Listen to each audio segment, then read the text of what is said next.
ध्यान रखना। जवाब दिया और कहा है तारा हमारा सब कुछ चला गया फिर भी हम रेडी हैं, फिर भी हम रेडी हैं। तारा हम तुम्हारे पास आए, क्यों आए? एक बात पूछने के लिए कि तारा क्या तुम मेरे साथ बिक सकती हो? तारा ने जवाब दिया स्वामी आप तो ऐसे कह रहे हो, आप तो ऐसे कह रहे हो जैसे मैं किसी और की पत्नी हूँ। कैसी बातें करते हो?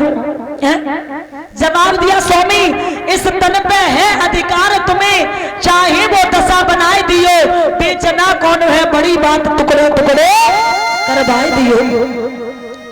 तुम चलियो ना जल्दी चलियो और प्रथम हमें बेच दियो, बाबा को कर्ज अदा करके अपने कुल की लाज बचा।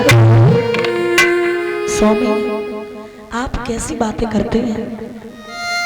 इस शरीर पे आपका हक है, आपका पूर्ण अधिकार है, लेकिन याद रखना मेरे भाई बंधु अगर आज की तारा होती तो बिकने के लिए शायद तैयार नहीं होती।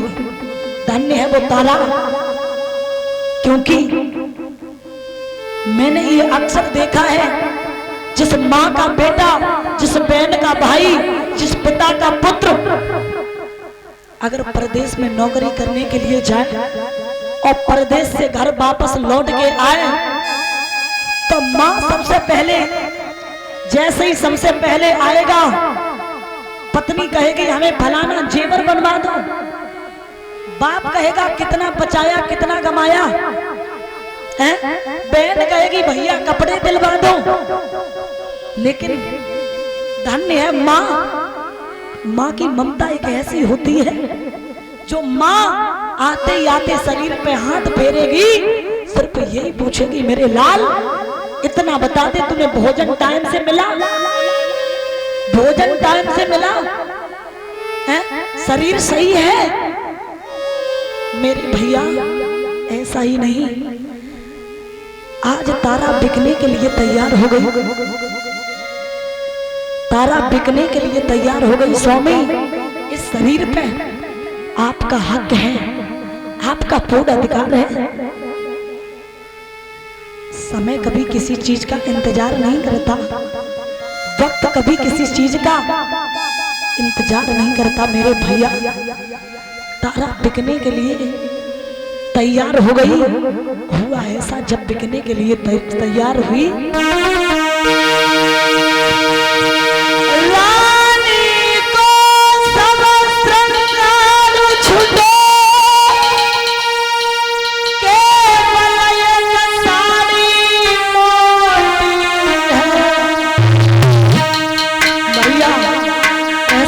किसी का नाम जैसा हरिश्चंद्र तारा का हुआ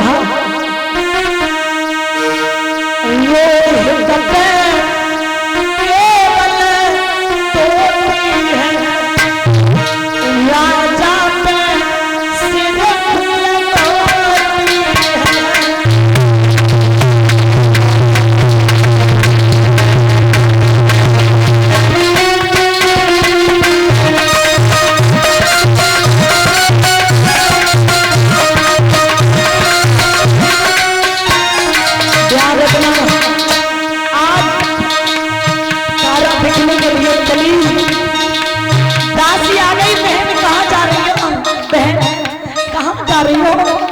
अच्छी बुरी बात कहती रहती थी, तुम्हारे बिना इस राज्य में इस आंगन में कैसा लगेगा, कैसे रहेंगे? और रो करके बोली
चली है। दासी को पता चला, दासी सामने आ गई, बहन अरे बहन कहाँ जा रही है, तेरे बिना कैसे रह पाएंगे, अच्छी बुरी बात कहती रहती थी, अच्छा बुरा खाने को तेरे राज्य में कैसा लगेगा, मैं नहीं रह पाएंगे, अरे मुझे भी ले चल, मैं मर जाएंगे, मैं नहीं रह पाएंगे। उसी समय विश्वामित्र ने जवाब दिया, हरिश्चंद्र मुझे लगता है कि तुम्हारी औरत, तुम्हारी पत्नी ये ढोंग करके मुझे भगाना चाहती है।